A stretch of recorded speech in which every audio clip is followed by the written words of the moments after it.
сила ноги переживу. Заварю пуэр, сушняк запью, газету подберу с порога к утру. Прочитаю заголовок: мир идет ко дну. И как же мне, скажите, мир спасти? Как спасти его от людской подлости? Пусть придется мне тяжелый крест нести, если что не так, Иисус, прости.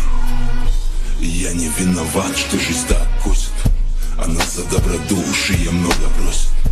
Брат брата за деньги легко бросит, как же таких судеб земля еще носит?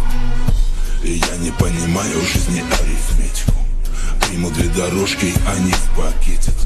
Часто на меня суки толпою прут, режу их без жалости и не кусая губ.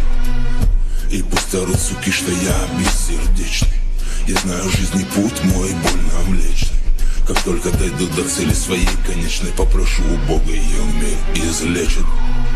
Много в этой жизни фальши и лжи, если объебали, поднимают этажи.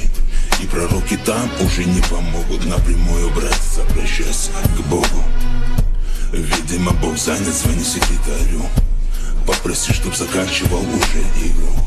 Мне давно же хочется жить мирно, сладко, запустить надо бы таймер жизни в отчет обратный.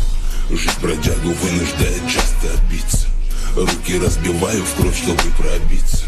Свет тусклеет в глазах, уже не искрится, охота с ветром в воздухе растворится.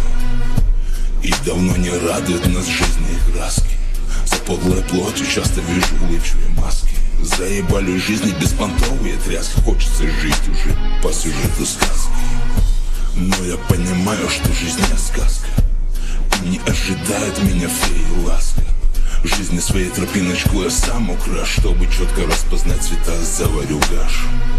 Все-таки пытаюсь мир спасти, но вижу, нету грани людской подлости. Я все продолжаю свой тяжелый крест нести, не всегда правильно живу, Иисус, прости.